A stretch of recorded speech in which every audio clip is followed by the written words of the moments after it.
বাদশাহ সালমান বিন আব্দুল আজিজ, সৌদি আরবের বাদশাদের আমরা যতই নিন্দা করি, বাদশাহ সালমান বিন আব্দুল আজিজের বউয়ের ছবি কেউ কোনোদিন দেখেছেন? আপনি চাইলে গুগলে সার্চ করে দেখতে পারেন যে সৌদি বাদশার বউয়ের ছবি, wife of king of Saudi Arabia, যে সৌদি আরবিয়ার কিংয়ের ছবি, বউয়ের ছবি দেখতে চাই, খুঁজে পাবেন না। এবং সারা পৃথিবী যে সফর করতেছে, সারা পৃথিবীর মানুষজন যে তাদের দেশে যাচ্ছে, তো সব দেশে গেলে সব দেশের রাজার পাশে তার বউ দাঁড়িয়ে থাকে, তার ওয়াইফ দাঁড়িয়ে থাকে। তো সৌদিতে এত বড় বড় রাজা বাদশারা যায়, তো সালমান বিন আব্দুল আজিজের পাশে তার বউ কোথায়? নাই কেন?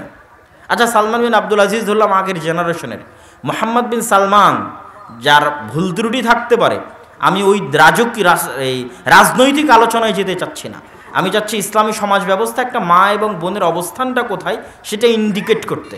তো মোহাম্মদ বিন সালমান তো যুবক বয়সে, 32, 35, 36, 37 বছর বয়স, তার বউ কোথায়? তার সাথে কোনোদিন তার বউয়ের ছবি আপনি দেখেননি কেন?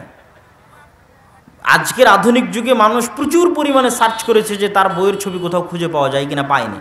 এই জন্য অনেক ফেক ছবি ইউটিউব ফেসবুকে ঘুরে বেড়াতে পারে, কিন্তু কোথাও রিয়াল কোনো ছবি তার ওয়াইফের কেউ দেখাতে পারবে না, নাই। তারা কোনোদিন জনসম্মুখে আসেই না। কেন জনসম্মুখে আসে না? আচ্ছা, শুধু এই পর্যন্ত সীমাবদ্ধ নয়। আরব আমিরাতের বা রাজা বাদশাদের আমরা দুর্নাম করতে পারি, কিন্তু আরব আমিরাতের বর্তমান যারা রাজা বাদশাহ, মোহাম্মদ বিন রাশেদ আল মখতুম বা মোহাম্মদ বিন জায়েদ আল নাহিয়ান, তাদের মা, কোনজনের মা আমার এক্সাক্ট এই মুহূর্তে মনে পড়তেছে না, তাদের মায়ের তারা পাসপোর্ট বানিয়েছে উইদাউট ফটো, ছবি দেওয়া ছাড়া পাসপোর্ট বানিয়েছে। রাজকীয় ক্ষমতা, রাষ্ট্রীয় ক্ষমতা প্রয়োগ করে পাসপোর্ট ইস্যু করেছে, কি ছাড়া বলেন তো? মায়ের ছবি ছাড়া পাসপোর্ট ইস্যু করেছে। এবং অন্য দেশকে বাধ্য করবে, যদি আমার মা তোমার দেশে যায় তো পাসপোর্টের ছবি ছাড়া অবস্থাতেই যাবে, তুমি আমার মাকে তোমার দেশে প্রবেশ করতে দিতে বাধ্য, তুমি ছবিতেও দেখতে পাবে না যে আমার মায়ের চেহারা কেমন। কথা মনে আমি বুঝাতে পারিনি। এটা হচ্ছে তার দাম, তার মায়ের দাম, মূল্য, গুরুত্ব। যে যে যত অদৃশ্য, যে যত অস্পৃশ্য, যে যত দূরে, যাকে যত কম পাওয়া যায়, যাকে যত কম দেখা যায়, তার দাম তত বেশি। আর যে যত ফাত্রা, 3 নাম্বার শ্রেণীর, দাম নাই, ভ্যালুলেস, মূল্যহীন, ওকে রাস্তাঘাটেও পাওয়া যায়, বাজারেও পাওয়া যায়, ফোন করলেও পাওয়া যায়, মেসেজ দিলেও পাওয়া যায়, ডাকলেও পাওয়া যায়, রেস্টুরেন্টেও পাওয়া যায়, কলেজেও পাওয়া যায়, গ্রামের ছেলেরাও পায়, দুনিয়ার সবাই পায়, তাহলে সে ভ্যালুলেস। আপনি প্রধানমন্ত্রীর সাথে যোগাযোগ করতে চান, পারেন কিনা? কল দেন, রিসিভ করে কিনা? কথা হয় কিনা? প্রোটোকল, কেন? উনি অনেক দামি, অনেক উপরে, ওনাকে আপনি অত সহজে পাবেন না। তো ইসলামী সমাজ ব্যবস্থা একটা মা এবং একটা বোনের অবস্থান অনেক উপরে, অনেক দামি, অনেক মহান, যেটা মানুষ তথা বস্তুবাদী সমাজ ব্যবস্থায় কল্পনা করা যায় না। এই জন্য আমি বলেছি, আপনাদের অঞ্চলে বক্তব্য দিতে এসে, নীলফামারীতে এবং আপনাদের এই অঞ্চলের অবস্থা আমি জানি না, আমার যতদূর জানা যে গোটা রংপুর বিভাগের একই অবস্থা, সেটা হচ্ছে আপনাদের এই অঞ্চলগুলোতে মা এবং বোনেরা, যুবতী মা এবং বোনেরা সাইকেল চালিয়ে স্কুল কলেজে যায়। এবং আপনাদের এই অঞ্চলে, যেটা আমি রাজশাহীর অঞ্চলে নাই, রাজশাহী অঞ্চলে সাঁওতাল এবং আদিবাসীদের মেয়েরা এই মাঠে গিয়ে ধান লাগাতে পারে, তারপরে মাথায় ডালি নিয়ে ইট খোলা বহন করতে পারে। কিন্তু আপনাদের রংপুর বিভাগীয় অঞ্চলে আমি দেখেছি যে মুসলমানের মা এবং বোনেরা মাঠে গিয়ে ধান লাগায়, মুসলমানের মা এবং বোনেরা মাথায় মাটির ডালি নিয়ে এক জায়গা থেকে আর এক জায়গায় বহন করতেছে। এটা ইসলামী সমাজ ব্যবস্থা একজন মা এবং একজন বোনের অপমান। এবং যারা তাদেরকে বিবাহ করেছে, এদের বিবাহ করা হারাম হয়েছে, এদের বিবাহ করা কি হয়নি? জায়েজ হয়নি। এরা কেউ পুরুষ নয়, সবাই কাপুরুষ। যদি পুরুষ হয়, চুল পরিমাণ যদি রক্ত থাকে, তাহলে কল্পনা করেন যে ওর মায়ের ছবি পর্যন্ত আর একজনকে দেখতে দিবে না। এর নাম হচ্ছে পৌরুষত্ব। ওর স্ত্রীকে আর একজনকে পর্যন্ত দেখতে দিবে না। এটা অ্যারাবিয়ানদের কালচারাল পৌরুষত্ব। এটাই ইসলামে দেখানো হয়েছে এবং শেখানো হয়েছে। এবং এটা যে যে অঞ্চলে বসবাস করে, যে যে প্রাণীর সাথে উঠা বসা করে, তার সাথে সম্পৃক্ত থাকে। যেহেতু আজ থেকে 20-30 বছর আগে আরবের মানুষরা আজকের মতো এত বিরিয়ানি, ব্রয়লার মুরগি এগুলো এত খাবার দাবার ছিল না। তাদের আদি খাবার ছিল উটের গোস্ত, খেজুর, গাহওয়া। ওই আদি খাবারে যারা অভ্যস্ত ছিল, তাদের মধ্যে ওই পৌরুষত্ব এখনও আছে। আর বিকৃত অবস্থা এখন যারা আরসি পেপসি কোকাকোলা খাচ্ছে এই যুবক সমাজ, এদেরও ওই খাবারের কারণে তাদের সে পৌরুষত্ব কমে যাচ্ছে। এটা আমি অ্যারাবিয়ান কান্ট্রির কথা বলতেছি। সেই আগের পৌরুষত্ব তাদের মধ্যে, আগের জাজবার তাদের মধ্যে নেই। তো পৃথিবীর সবচেয়ে আত্মমর্যাদা সম্পূর্ণ প্রাণী হচ্ছে উট। সবচেয়ে রাগী প্রাণীদের একটা হচ্ছে উট। উটের যদি একবার মাথা গরম হয় সে মেরেও ফেলতে পারে, হত্যা করার মতো প্রবণতা উটের মধ্যে আছে, কিন্তু উটের গোস্ত খাওয়া যায়। এবং উটের রক্তে এত তেজ এবং এত আত্মমর্যাদা, এত আত্মসম্মান যে উটের রক্তের গরমের কারণে উটের গোস্ত খেলে উজু করার আদেশ আছে রাসূল সাল্লাল্লাহু আলাইহি ওয়াসাল্লামের পক্ষ থেকে। তো উটের এই আত্মমর্যাদা, আত্মসম্মানের কারণে তার স্ত্রীর সাথে যদি অন্য কোনো উট কোনো কিছু করার চেষ্টা করে তো এই উট ওই অপর উটকে মেরে ফেলে দিবে, দুনিয়াতে তার অস্তিত্ব রাখবে না। এই গতি উটের প্রাণীর মধ্যে আছে, একটা আল্লাহর সৃষ্টি জীব তার মধ্যে আছে। তো যারা উটের সাথে চলাফেরা করে, উট খায়, তাদেরও গতি একই রকম। যারা উটের গোস্ত খায় তাদেরও গোস্ত একই রকম। এবার পৃথিবীর আর একটা প্রাণী আছে, তার নাম হচ্ছে শুকুর। রাসূল সাল্লাল্লাহু আলাইহি ওয়াসাল্লাম বলেছেন, লা ইয়াদখুলুল জান্নাতা আদ-দায়ুস। দায়ুস শব্দটা শুকুরের চর্বির ক্ষেত্রে ব্যবহার করা হয় আরবিতে। দিয়াসা মাসদার, শুকুরের চর্বি। তথা শুকুরের চর্বি যার মধ্যে আছে ও জান্নাতে যাবে না। তো শুকুরের চর্বি শুকুরের মধ্যে আছে, তাহলে শুকুর জান্নাতে যাবে না। কিন্তু শুকুরের কি জান্নাত জাহান্নাম আছে? কথা বলতে হবে। শুকুরের কি জান্নাত জাহান্নাম আছে? কুকুর শ্রীগালের কি জান্নাত জাহান্নাম আছে? নাই। তাহলে আল্লাহ রাসূল যে বললেন যে শুকুর জান্নাতে যাবে না, এর অর্থ হচ্ছে ওই মানুষ জান্নাতে যাবে না যেই মানুষের রক্ত মাংস শুকুরের রক্তে মাংসে পরিণত হয়ে গেছে। তাহলে কোন মানুষ? আমার এবং আপনাদের মধ্যে তারা কারা যাদের রক্ত মাংস শুকুরের রক্তে মাংসে পরিণত হয়ে গেছে? জানতে চাইলে আপনাকে দেখতে হবে শুকুর কেমন। বিশ্বাস না হলে আপনি আবার আপনাদের আশেপাশে সাঁওতাল এলাকায় যেখানে শুকুর লালিত পালিত হয় সেখানে যান, যায় দেখেন সবচেয়ে ঘৃণ্য, নিকৃষ্ট, অপরিষ্কার, অপরিচ্ছন্ন, ময়লা প্রাণী হচ্ছে শুকুর। এমনকি শুকুরদের মধ্যে এমনও স্বভাব আছে যে অপর শুকুরের নিতম্ব থেকে গুয়ার পেশাব চেটে খেলেও শুকুরের প্রাণীর মধ্যে ইতস্তবোধ হয় না। এবং শুকুরের স্ত্রীর সাথে আর 5 জন 10 জন অন্য শুকুর এসে যদি তাদের সেই চাহিদা মেটানোর চেষ্টা করে, তবুও এই পুরুষ শুকুরের মধ্যে কোনো প্রকার প্রতিক্রিয়া কাজ করে না। এতটা অপরিষ্কার, অপরিচ্ছন্ন, নোংরা, ময়লা, ঘৃণ্য, নিকৃষ্ট পশু আল্লাহ পৃথিবীতে সৃষ্টি করেননি। তাহলে হুবহু এই শুকুরের মতো কিছু মানুষ আছে যারা মোহরানা দিয়ে বিবাহ করেছে, কিন্তু তাদের স্ত্রী রাস্তাঘাটে কাজ করে, তাদের মেয়েরা বেপর্দা অবস্থায় রাস্তাঘাটে বের হয়, তাদের স্ত্রীরা বেপর্দা অবস্থায় রাস্তাঘাটে বের হয়, হাসি মুখে পরপুরুষের সাথে কথা বলে, অথচ তাদের রক্তে আগুন লাগে না, এরা কাপুরুষ। এবং এদের চর্বি এবং রক্ত পচে গলে দুর্গন্ধযুক্ত হয়ে শুকুরের মতো হয়ে গেছে। এটা আমি বলিনি, রাসূল সাল্লাল্লাহু আলাইহি ওয়াসাল্লাম বলছেন এরা জান্নাতে যাবে না, এদের মধ্যে পৌরুষত্বের গুণ নেই। এই জন্য আমি বলেছি তাদের বিবাহ করা ঠিক হয়নি। এই জন্য আমি আপনাদের কাছে দাবি রেখে যেতে চাই যে আপনার মেয়ে গার্মেন্টসে চাকরি করবে, সেই টাকা দিয়ে আপনার সংসার চালাতে হবে। এটা হচ্ছে বস্তুবাদী সমাজ ব্যবস্থা আমাদের মাথায় ঢুকিয়ে দিয়েছে যে আমাদের মেয়েরা বেকার যদি সেও 2 টাকা ইনকাম করে না দিতে পারে। এটা বস্তুবাদী সমাজ ব্যবস্থা আমাদের মাথায় ঢুকিয়েছে, আমাদের মা এবং বোনদের মাথায় ঢুকিয়েছে যে তাকে ক্যারিয়ার গঠন করতে হবে। তো ক্যারিয়ার গঠন করাটা তার স্বাধীনতা। কিভাবে? স্বামীর আনুগত্য করলে দাসত্ব হয়, আর ক্যারিয়ারের নামে বসের বিছানায় গেলে, ক্যারিয়ারের নামে রাজনৈতিক নেতার বিছানায় গেলে সেটা স্বাধীনতা হয়। নাউজুবিল্লাহ। এই হচ্ছে বস্তুবাদী সমাজ ব্যবস্থা একটা মেয়ের দাম নির্ধারণ করেছে, একটা মেয়ের মূল্য নির্ধারণ করেছে।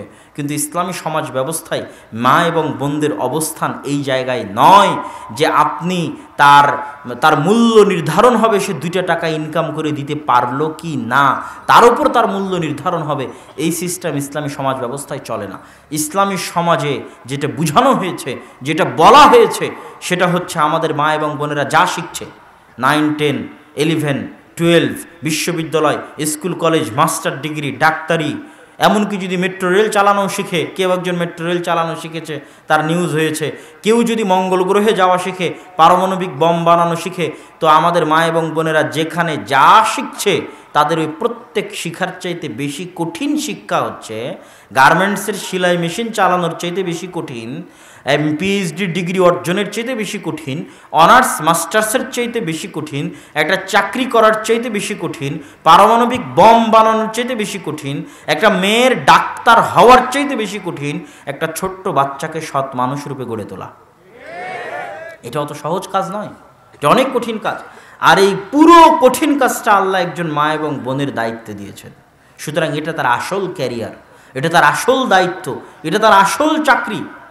এইটাতে সে যদি দায়িত্বহীনতার পরিচয় দেয় আর পৃথিবীর সকল দায়িত্ব পালন করে, তাহলে পৃথিবী ধ্বংস হতে আর বেশি দিন নিবে না।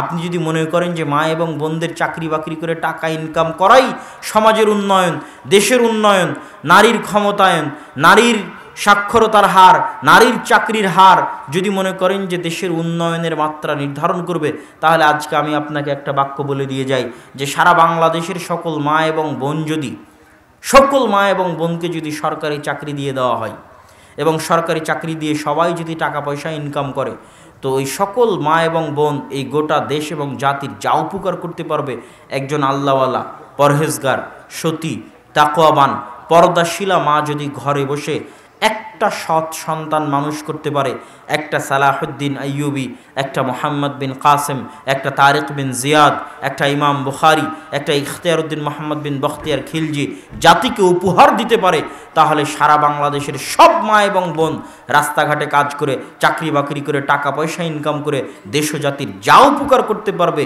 এই একজন আল্লাহওয়ালা পরহেজগার পর্দাশীনা মা ঘরে বসে একজন সালাহুদ্দিন আইয়ুবি, একজন ওমর ইবনুল খাত্তাব, একজন তারিক বিন জিয়াদ, একজন ইমাম বুখারী দেশ এবং জাতিকে দিয়ে তার চেয়ে বেশি উপকার করতে পারবে। এবং এটাই ইসলামী সমাজে বোঝানো হয়েছে একজন মা এবং বোনের গুরু দায়িত্ব। এবং এই জায়গাতেই বস্তুবাদী সমাজ আঘাত এনেছে, বস্তুবাদী সমাজ এই জায়গাকেই ধ্বংস করে দিয়েছে, যেন আমাদের পরবর্তী প্রজন্মকে মানসিকভাবে পঙ্গু করে দেওয়া যায়। কেন বললাম মানসিকভাবে পঙ্গু? আজকের যারা পাশ্চাত্য সমাজ ব্যবস্থায় বড় হয়, তারা মানসিকভাবে খুব দুর্বল, তারা মানসিক বিকারগ্রস্ত। পাশ্চাত্য সমাজের 80% সন্তান মানসিক বিকারগ্রস্ত। তার প্রমাণ দেখবেন, আফগানিস্তানের মাটিতে যে পরাজয়, এটা কোনো অস্ত্রের সামনে পরাজয় হয়নি, কেন এদের তো কোনো অস্ত্রপাতি নাই, তো কিসের সামনে পরাজয় হবে? এটা হচ্ছে মানসিকতার সামনে পরাজয়। যারা যুদ্ধ করতে এসেছে তারা মানসিকভাবে অতটা শক্তিশালী নয়, তারা মানসিক বিকারগ্রস্ত। গোটা ইউরোপ আমেরিকার 80% যুবক মানুষ মানসিকভাবে বিকারগ্রস্ত। বাহ্যিকভাবে দেখতে স্বাভাবিক মনে হয়, কিন্তু তাদের দিন শেষে আনন্দের জন্য মদ লাগে, মাদকতা লাগে। এবং যেহেতু বাপ মায়া সবাই তো আদমের সন্তান, তারাও আদমের সন্তান, আপনিও আদমের সন্তান, আপনার দুঃখ কষ্ট তাদের দুঃখ কষ্ট সেম, একই। তো তাদেরও খারাপ লাগে একটা ছোট্ট বাচ্চা যখন দেখে তার মা আর একজনের সাথে পরকীয়া করে, তার বাপ আর একজনের সাথে পরকীয়া করে, বাপ মায়ের মধ্যে মিল নাই। তো ওই ছোট বাচ্চাও আদমের সন্তান, এই ছোট বাচ্চাও আদমের সন্তান। তাহলে আপনি এই বাংলাদেশের একটা ছোট বাচ্চাকে দেখলে তার অবস্থা বুঝতে পারবেন ইউরোপ আমেরিকার একটা ছোট বাচ্চার অবস্থা, যে তার মানসিক অবস্থা কি হতে পারে। এই জন্য একটা আদর্শ পরিবারে, একটা ইসলামী সমাজে, একটা ইসলামী পরিবারে যে বাচ্চা বড় হয়েছে, ও মানসিকভাবে যত শক্তিশালী হবে, তার মানসিক শক্তির সামনে গোটা ইউরোপ আমেরিকা কিনে নেওয়া সম্ভব। তার মানসিক শক্তির সামনে কিনে নেওয়া সম্ভব। এটা আমি বাস্তবে অনুভব করে দেখে আপনাদের সামনে বলছি, সম্মানিত উপস্থিতি। তাহলে ইসলামী সমাজ ব্যবস্থায় মা এবং বোনদের অবস্থানটা কোথায়, আর বস্তুবাদী সমাজ ব্যবস্থায় মা এবং বোনদেরকে কোথায় নামিয়ে আনা হয়েছে, তার সংক্ষিপ্ত বিবরণ আপনাদের সামনে পেশ করার পর এবার চলেন ইসলামী সমাজের তৃতীয় গুরুত্বপূর্ণ এলিমেন্ট, আমাদের যুবক ভাইয়েরা যারা এখানে বসে আছে। বাপ মায়ের পর্ব শেষ, স্ত্রী কন্যার পর্ব শেষ, এবার যুবকদের পর্ব দিয়ে ইসলামী সমাজ ব্যবস্থার এই বক্তব্যের শেষের দিকে চলে যাব ইনশাআল্লাহ। যুবকদের উদ্দেশ্যে কি বলতে চাই? যুবকদের উদ্দেশ্যে যেটা বলার সেটা হচ্ছে, আজকে 57টা মুসলমানদের দেশ, তারা দাবি করে তারা স্বাধীন, কিন্তু আমি দাবি করি একটা মুসলিম দেশও স্বাধীন নয়। এরা নাম কাওয়াস্তে রাজনৈতিকভাবে স্বাধীনতা অর্জন করেছে। কারো অর্থনৈতিক স্বাধীনতা নাই, কারো জ্ঞান বিজ্ঞানের স্বাধীনতা নাই। এই দুই স্বাধীনতার কারণে এরা সব নত, তথা প্রকৃত স্বাধীনতার স্বাদ ভোগ করতে পারে না। দুইটা স্বাধীনতা না থাকার কারণে, এক অর্থনৈতিক স্বাধীনতা, দুই জ্ঞান বিজ্ঞান ও প্রযুক্তিতে স্বাধীনতা না থাকা। জ্ঞান বিজ্ঞান ও প্রযুক্তির পরাধীনতা আপনাকে দেখাই। আজকের যারা উন্নত বিশ্ব তারা হচ্ছে ফার্স্ট ওয়ার্ল্ড কান্ট্রি, আর আজকের আমরা হচ্ছে থার্ড ওয়ার্ল্ড কান্ট্রি, তৃতীয় বিশ্ব। গরিব দেশ বাংলাদেশ, শ্রীলঙ্কা, পাকিস্তান, আমরা থার্ড ওয়ার্ল্ড কান্ট্রি। তো উন্নত বিশ্বের দেশগুলো আমাদের চাইতে জ্ঞান বিজ্ঞানে 50 এবং 100 বছর এগিয়ে আছে। তাদের কাছে 50 এবং 100 বছর অগ্রিম জ্ঞান বিজ্ঞান আছে, যা তারা এখনো পৃথিবীতে ছাড়েনি, রিলিজ করেনি, কিন্তু তাদের কাছে আছে। সময়ে সময়ে তারা রিলিজ করবে। আর আপনি যদি বলেন যে আমি গোটা বাংলাদেশ বিক্রি করে দেব, তোমার কাছে যা জ্ঞান গরিমা আছে আমার কিছু বিজ্ঞানীকে শিখাও, কোশ্চেন কালেও শিখাবে না। কেন? এইটা দিয়ে তারা গোটা পৃথিবীর উপর আধিপত্য বিরাজ করে রেখেছে, এক জ্ঞান বিজ্ঞান দিয়ে। এক জ্ঞান বিজ্ঞানের দাসত্বের একটা নমুনা আপনাকে দিই। একটা মুসলিম রাষ্ট্র উন্নত বিশ্বের কাছ থেকে একটা জেট ফাইটার বিমান ক্রয় করেছে। আচ্ছা, একরামুল নামে কারো স্বামীর স্ত্রী মহিলা প্যান্ডেলে অসুস্থ, আপনি একটু অবশ্যই যাবেন জরুরি ভিত্তিতে মহিলা প্যান্ডেলে। একরামুল তো একটা জেট ফাইটার বিমান কিনেছে একটা মুসলিম দেশ। তো ওই উন্নত বিশ্ব বলছে যে তুমি এটা কিনে নিয়ে গেছো ভালো কথা, যদি নষ্ট হয়, নষ্ট হয়ে গেলে আবার আমার কাছে পাঠাবা, আবার নতুন করে বিল দিবা, পয়সা দিবা, টাকা দিবা, আমি আবার নতুন করে তোমার মেশিন ঠিক করে দিব, আবার তোমার কাছে পাঠাবো। কিন্তু এটা নষ্ট হলে কেমনে ঠিক করে এই জিনিস তোমাকে শিখাবো না। কি বুঝলেন? কথা মনে বুঝাতে পারিনি আমি উত্তর শুনতে যাচ্ছি, কথা কি বুঝতে পেরেছেন? এই মাইক আপনার কাছে বিক্রি করেছি, বিক্রি করার পর বলেছি মাইক যদি নষ্ট হয় কেমনে ঠিক করতে হয় তা শিখাবো না, আবার আমার কাছে আসিও, আবার নতুন করে টাকা দিও, আমি আবার মাইক ঠিক করে তোমাকে দিয়ে দিব। তো তোমার কাছে যুদ্ধ বিমান বিক্রি করলাম, কেমনে ঠিক করতে হয় জানাবো না, নষ্ট হলে আমার কাছে আসবা, আবার টাকা দিবা, টাকা দিয়ে কিনেছো, আবার টাকা দিয়ে ঠিক করে নিয়ে যাবা। এর নাম হচ্ছে জ্ঞান বিজ্ঞানের দাসত্ব। তারা 50-100 বছর এগিয়ে। আর আপনি যে গোলাম দাস, এটা বোঝার জন্য দুটো উপায়। এক, আজকে আপনি প্রধানমন্ত্রী হয়ে যান, দেশের রাষ্ট্রপতি হন, আপনি বুঝবেন যে আপনি গোলাম। এটা অনেকের গায়ে লাগতে পারে কথাটা, কিন্তু আপনি বুঝবেন, আপনি প্রধানমন্ত্রী হলেই পরের দিন বুঝবেন যে আমি গোলাম, এটা গোলাম দেশের গোলাম প্রধানমন্ত্রী হয়েছে। আর একটা উপায় কি বুঝার? আর একটা উপায় হচ্ছে আপনার গলায় যদি বাংলাদেশি পাসপোর্ট ঝুলান, বাংলাদেশি পাসপোর্ট ঝুলিয়ে এই 1,57,000 বর্গ মাইলের বাইরে বেরোবেন। সেটা যদি ইন্ডিয়া হয় তো ইন্ডিয়া, সেটা যদি অন্য কোনো দেশ হয় তো অন্য কোনো দেশ। তখন দেখবেন আপনার দামটা কোথায়, আপনার ভ্যালুটা কোথায়। এই যে হাজারো যুবক বসে আছে, যারা কেউ ঠিক বলছে কেউ ঠিক বলছে না, এরা ওই যে বিশ্বকাপ খেলার সময় যেই সমস্ত দেশের খেলা দেখে লাফালাফি করেছে, চিল্লাচিল্লি করেছে, আবার পিকনিক করেছে, ওই সমস্ত দেশেও যদি এরা বাংলাদেশি পাসপোর্ট ঝুলিয়ে প্রবেশ করতে চায়, তাদেরকে ন্যাংটা করে ইমিগ্রেশনে পরীক্ষা করবে। কেন না? ওই বাংলাদেশি, এই জন্য এটা হচ্ছে ওর দাম। কিন্তু ওই বাংলাদেশে বসে ঠিকই লাফালাফি করেছে, কিন্তু ততক্ষণ বুঝবে না যে গোলাম, গোলামের ঘরের গোলাম, যতক্ষণ না ওই বাংলাদেশি পাসপোর্ট গলায় না ঝুলিয়ে এই দেশের বাইরে বের না হয়েছে। কিন্তু ওদেরকে দোষ দিয়ে লাভ নাই, আমি বারবার বলি তাদের দোষ দিয়ে লাভ নাই, দোষ তো এই যুবকদেরই। আমি তো ইউরোপের বিশ্ববিদ্যালয়ে পড়ি, তো ইউরোপের বিশ্ববিদ্যালয়, ইউরোপেরই তো খেলা ফুটবল বিশ্বকাপ।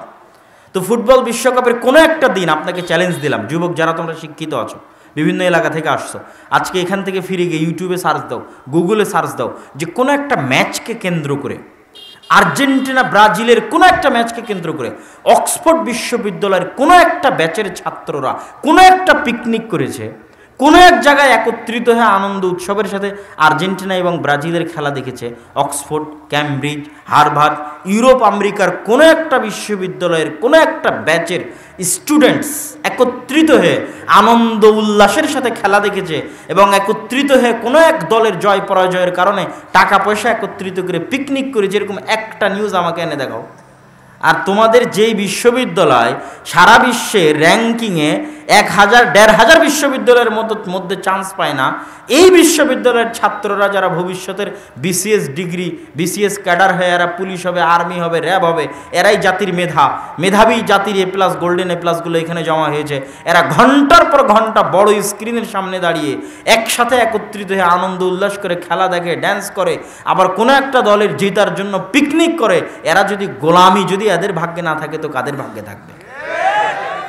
গোলামি তো এদের ভাগ্যেই থাকবে। এই জন্য আমি বলেছি যে আমি কিন্তু সব কথা এখন যুবকদের উদ্দেশ্যে বলতেছি। মা বোনের পর্ব শেষ করেছি, পিতা মাতার পর্ব শেষ করেছি, যুবকদের উদ্দেশ্য করে বলতেছি যে তোমাদের জীবনের সারমর্ম আমার কাছে ধরা পড়ে। অসংখ্য যুবক যাদের লাইফ ইজিক্যাল টু মানে সমান সমান, যাদের গোটা জীবন সমান সমান, কি আমি বলে দিই, এরকম অসংখ্য যুবক আছে। তুমি মরার আজকে যদি আমার এই বক্তব্য শোনো, আবার মরার পরে যদি কোনোদিন আমার এই বক্তব্যের কথা মনে পড়ে, তাহলে মিলিয়ে দেখবা যে আমার বক্তব্যের সাথে তোমার লাইফের সামারি মিলে কিনা, তোমার লাইফের সারমর্ম মিলে কিনা।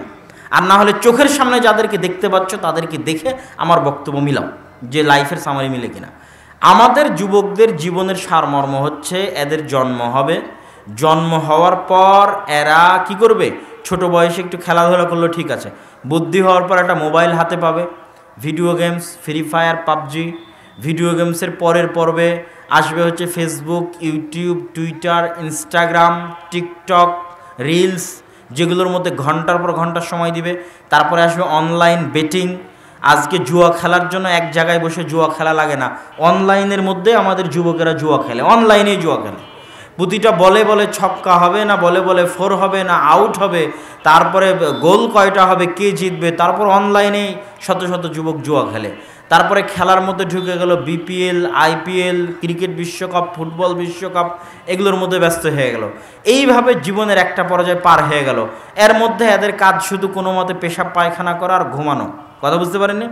এবার এইভাবে জীবনের একটা পর্যায়ে যখন চলে আসবে, হঠাৎ দেখতে দেখতে দিন পার হয়ে গেছে, বিয়ে শাদী হয়ে গেছে, কি করবে, কাজ নাই তো কি করবে, একটা ভিসা লাগিয়ে চলে গেছে প্রবাসে গিয়ে টয়লেট পরিষ্কার করে সে টাকা ইনকাম করছে। অথবা আর কি করবে, কাজ নাই চলে গেছে ঢাকাতে গিয়ে কোনো এক জায়গায় দেখা যাচ্ছে পদ্মা সেতুর ইঞ্জিনিয়ারিং করেছে চায়নারা, আর এই আজীবন খেলা দেখে সময় নষ্ট করে জুয়া খেলে গেছে ওই পদ্মা ব্রিজে লেবারি করতে।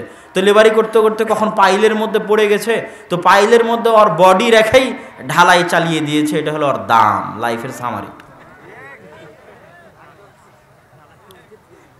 তাহলে আমাদের মূল্যটা কোথায় আর আমাদের যুবকেরা কোথায় গিয়ে দাঁড়াবে শেষ পর্যায়ে, সেটা আমি আপনাকে বলে দিলাম যে এই যুবকগুলোর শেষটা গিয়ে কোথায় হবে।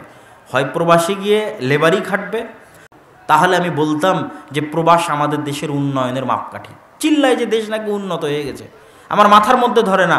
রাস্তাঘাট, কালভার্ট, ব্রিজ করলে দেশ উন্নত হয় না। আজকে গার্মেন্টসে আপনার মা এবং বোনেরা ৬,০০০ টাকা বেতনে কাজ করে দিচ্ছে বলেই গার্মেন্টস আপনার দেশে আছে। কালকে আফ্রিকার মা এবং বোনেরা যদি ৫,৫০০ টাকা, ৫,৯৯৯ টাকায় চাকরি করে, তাহলে বাংলাদেশের সব গার্মেন্টস একদিনে বন্ধ হয়ে যাবে। তাহলে এটা উন্নতি? এটা উন্নতি নয়। সেলাই মেশিন হয়ে, দর্জি হয়ে কবে কবে মানুষ উন্নত হয়ে গেছে সেলাই মেশিন চালিয়ে। তাহলে যারা পারমাণবিক বম বানানো শিখলো, যদি দর্জি চালানোই উন্নতি হতো, ওরা পারমাণবিক বম বাদ দিয়ে দর্জি চালানোই শিখতো, ওরাই গার্মেন্টস খুলে বসে থাকতো। ওরা আমাদের কাছে গার্মেন্টস কিনতো না, গার্মেন্টসের জিনিস কিনতো না। এটা উন্নতি নয়। আমরা কম মূল্যে আমাদের শ্রম বিক্রি করি, কেননা আমাদের যোগ্যতা নেই। আমাদের যোগ্যতা না থাকার কারণে কম মূল্যে শ্রম বিক্রি করি। প্রবাসে আমাদের ভাইয়েরা অতি অল্প বেতনে চাকরি করে। আমি কাউকে অপমান করে কথা বলছি না, বরং কষ্টের সাথে বলছি। মদিনা ইসলামী বিশ্ববিদ্যালয়ে আমার ঘরটাও একজন বাঙালি পরিষ্কার করে, আমাদের টয়লেটও বাঙালি পরিষ্কার করে। তখন আমাদের কষ্ট লাগে। এবং জিনসিয়া, নাগরিকত্বের হিসেবে অ্যাজ এ বাংলাদেশি আমাদের অবস্থানটা কোথায়, এটা আর 10 জনের সামনে কিন্তু এমনি ফুটে ওঠে যে আমাদের দেশের লোকজন এখানে এসে যোগ্যতা বিক্রি করছে না, মেধা বিক্রি করছে না। জাস্ট একটা টয়লেটে একটা ক্লিন হ্যান্ড হাতে নিয়ে পরিষ্কার করার বিনিময়ে অতি স্বল্প মূল্যের বেতনটা দেশে পাঠাচ্ছে। এই হচ্ছে আমাদের দেশের যুবকদের সামাজিক অবস্থা। এর কারণ কি? এর কারণ এই যে বললাম, কি করতেছে আমাদের যুবকেরা, এটা আপনি চোখের সামনে দেখতে পাচ্ছেন। অতএব হে যুবক, তোমাদের উদ্দেশ্যে আমি বলতে চাই যে তোমাদের জীবনের বাস্তবতা এবং হাকিকাত কি, এটা জানার চেষ্টা করো। প্রোডাক্টিভিটি, উৎপাদন ক্ষমতা। আপনি কি মনে করেন এখানে যতজন বসে আছে এরা অন্য গ্রহ থেকে আসছে? আর যারা চন্দ্রে গেছে, মঙ্গলে গেছে, পারমাণবিক বোমা আবিষ্কার করেছে, উন্নত হয়েছে, ওরা অন্য গ্রহ থেকে আসছে? ওরা আদমের সন্তান আর আমরা আদমের সন্তান নই? একই। ওদের যা মেধা আছে এদেরও তা মেধা আছে। এখানে অসংখ্য যুবক বসে আছে, এরাও পারমাণবিক বোম বানাতে পারবে, এরাও জ্ঞান গবেষণা করে অনেক উন্নত হতে পারবে। এদেরও মেধার মধ্যে ওই শক্তি আছে। ঢাকা বিশ্ববিদ্যালয় স্ক্রিনের সামনে যারা খেলা দেখছে, ওদের মেধায় ওই শক্তি আছে। কিন্তু ওই মেধা কাজে লাগালে তো ওই মেধা তো রাজনীতির মধ্যে নষ্ট হয়ে গেছে, আর এই মোবাইলের মধ্যে নষ্ট হয়ে গেছে, বিনোদনের মধ্যে নষ্ট হয়ে গেছে, জুয়ার মধ্যে নষ্ট হয়ে গেছে, মাদকতার মধ্যে নষ্ট হয়ে গেছে। ওই মেধার তো কোনো প্রোডাক্ট নেই, কোনো প্রোডাক্টিভিটি নেই, কোনো উৎপাদন ক্ষমতা নেই, নষ্ট অকেজো। এটা নষ্ট হওয়া মেশিন যেমন ডাস্টবিনে ফেলে দেওয়া যায়, তাদের মেধা ওরকম নষ্ট অকেজো হয়ে গেছে, ডাস্টবিনে ফেলে দেওয়া যাবে। সম্মানিত উপস্থিতি, অতএব যুবকদের উদ্দেশ্যে, মা এবং বোনদের উদ্দেশ্যে, পিতা এবং মাতার উদ্দেশ্যে আজকের ইসলামী সমাজ ব্যবস্থা এবং বস্তুবাদী সমাজ ব্যবস্থার বক্তব্যের এই পর্যায়ে এসে আর একটা জরুরি কথা, যেটা না শুনে কেউ যাবেন না। আপনাদের এই উত্তরবঙ্গে যেমন মাদ্রাসা শিক্ষার অভাব, বড় মাদ্রাসা নেই। বগুড়া জামিল মাদ্রাসা অতিক্রম করার পর বড় কোনো হানাফিদের মাদ্রাসাও নেই। আহলে হাদিস মাদ্রাসা বহু দূরের কথা, দুই একটা অল্প স্বল্প আছে।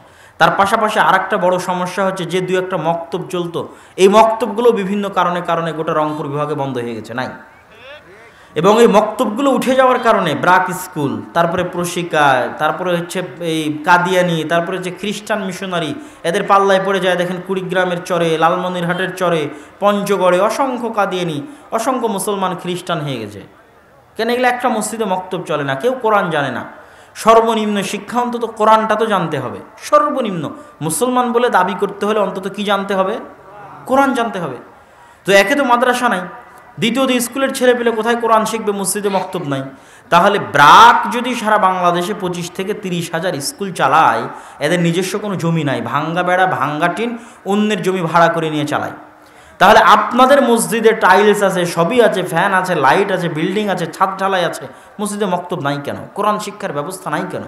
মুসলমানের সন্তানেরা নিম্ন পক্ষে কোরআন শিখতেছে না কেন? সর্বনিম্ন এই জ্ঞানটুকু তো অন্তত মুসলমানদের সন্তানদেরকে দিতে হবে। একটা মুসলিম দেশের এর চেয়ে বড় লজ্জার আর কি হতে পারে, যেই দেশের স্কুলের সিলেবাসের মধ্যে মুসলমানের সন্তান কোরআন শিখবে এই ব্যবস্থা নেই, নাই সিলেবাসের মধ্যে ব্যবস্থা, সরকারি সিলেবাসের মধ্যে। তাহলে আপনার ছেলে মেয়ে কোথায় কোরআন শিখবে যদি মসজিদ কোরআন না শিখায়? এই জন্য আমি বলেছি বক্তব্যের মধ্যে দুইটা বাক্য বলেছি, দুই তিনটা বাক্য বলেছি, আজকে এক এক করে বলে শেষ করে দিই বাক্যগুলো। প্রথম বাক্য কি বলেছি? প্রথম বাক্য আমি বলেছি যে আল্লাহে, আল্লাহর কসম, একটা মসজিদে টাইলস দান করার জন্য টাকা দিলে, রড দান করার জন্য টাকা দিলে, ছাদ ঢালাইয়ের জন্য টাকা দিলে, ফ্যান লাইটের জন্য টাকা দিলে, এসির জন্য টাকা দিলে, জানে কি হবে?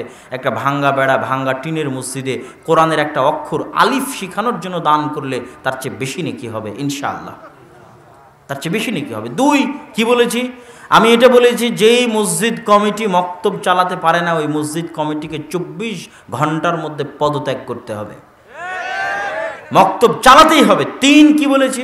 ভিক্ষা করে হলেও, না খেয়ে থেকে হলেও, ক্ষুধার্ত থেকে হলেও মসজিদে মক্তব চালু করতে হবে, প্রত্যেকটা মসজিদে। আপনার মসজিদে থাকলে আর একটা মসজিদে কেন নাই খোঁজ নিতে হবে। আপনার মসজিদে থাকলে গ্রামের সব বাচ্চা মসজিদে কোরআন শিখতে আসে কিনা এটা নিশ্চিত করতে হবে। মসজিদকে প্রোডাক্টিভ হতে হবে, মসজিদের জায়গা দখল করে রাখবেন, ছাদ দিয়ে খালি 5 ওয়াক্ত সালাত আদায় করে টাইলস আলা সুন্দর মসজিদ বাসর ঘরের মতো সাজিয়ে রেখেছেন, নামাজ শেষ, মসজিদে তালা, রমজান মাসে ফেতরার চাউল বন্টন করলেন, কুরবানিতে গোস্ত বন্টন করলেন, এই কি মসজিদের কাজ শেষ? আপনি কি মনে করেন এটাই মসজিদের কাজ শেষ? মসজিদকে প্রোডাক্টিভ হতে হবে। মসজিদের অসংখ্য অগণিত কাজ আছে, সমাজে প্রভাব বিস্তার করতে হবে মসজিদকে। তার সর্বনিম্ন কাজ হচ্ছে মসজিদে অন্তত কি থাকতে হবে? জোরে বলেন, কি থাকতে হবে? মক্তব থাকতে হবে। এই জন্য দাওয়া ইলাল্লাহ আপনাদের রংপুর বিভাগে 150টা মক্তব চালাই নিজ খরচে, জামিয়া সালাফিয়া ডাঙ্গিপাড়া পবা রাজশাহী থেকে, এবং আগামী রমজানে আরও 100টা মক্তব চালু হবে ইনশাআল্লাহ। আর দিনাজপুর আল জামিয়া সালাফিয়া আপনাদের এখান থেকে পাশেই। কত ফেব্রুয়ারিতে সালাফি কনফারেন্স আছে বলেন তো? 3 ফেব্রুয়ারিতে কোথায় সালাফি কনফারেন্স আছে? দিনাজপুর আল জামিয়া সালাফিয়া তেঘরা বিরল। গোটা রংপুর বিভাগে হানাফি আহলে হাদিস নির্বিশেষে সবচেয়ে বড় প্রতিষ্ঠান হতে যাচ্ছে, দিনের কেন্দ্রীয় শিক্ষা প্রতিষ্ঠান হতে যাচ্ছে। এখান থেকে রংপুর বিভাগে আমরা দাওয়াতি কার্যক্রম, মক্তব সহ যাবতীয় কার্যক্রম পরিচালনা করতে চাই। এই কেন্দ্রীয় শিক্ষা প্রতিষ্ঠানের সাথে অত্র অঞ্চলের প্রত্যেকটা মুসলমানের সম্পর্ক থাকা উচিত, অন্তত দেখতে গিয়ে দোয়া করে আসা উচিত। আগামী 3রা ফেব্রুয়ারি দিনাজপুর জামিয়া সালাফিয়ার সালাফি কনফারেন্সে শেখ আব্দুর রাজ্জাক বিন ইউসুফ থাকবেন। আপনাদের সেখানে উপস্থিত হওয়ার আমন্ত্রণ জানিয়ে আজকের আমার সংক্ষিপ্ত বক্তব্য, বস্তুবাদী সমাজ ব্যবস্থা বনাম ইসলামী সমাজ ব্যবস্থার উপর আমার সংক্ষিপ্ত বক্তব্য এখানেই শেষ করছি। আচ্ছা, দান করার জন্য আপনাদের মধ্যে ব্যাগ যাবে। আমি আগেই বলেছি যে ভাইয়েরা মসজিদ নির্মাণ করতে চাচ্ছে, আপনারা তাদেরকে মসজিদ নির্মাণে সহযোগিতা করবেন। কেউ পারলে স্টেজে এসে সহযোগিতা করেন, আমি প্রশ্ন উত্তর দিচ্ছি, হয় স্টেজে সহযোগিতা করেন, না হলে আপনাদের মধ্যে ব্যাগ যাবে, সেখানে সহযোগিতা করবেন। আপনারা হইচই না করে, আওয়াজ না করে, যার দান করার ইচ্ছা সে দান করেন। আর যারা প্রশ্ন উত্তর শুনতে চান তারা ধীরস্থিরভাবে প্রশ্ন উত্তর শুনেন। আমি সবাইকে 10 টাকা হলেও উক্ত কাজেও শরিক হওয়ার জন্য আহ্বান জানাচ্ছি। আমাদের মসজিদের ইমাম বলেছেন বেদাত বলতে কিছু নেই, নাউজুবিল্লাহ মিন যালিক। আল্লাহ রাসূল যেখানে বলেছে বেদাত শব্দ, আয়েশা রাদিয়াল্লাহু তাআলা আনহার হাদিস, বুখারীর হাদিস, সেখানে ইমাম সাহেব কেমনে বলে বেদাত বলতে কিছু নেই।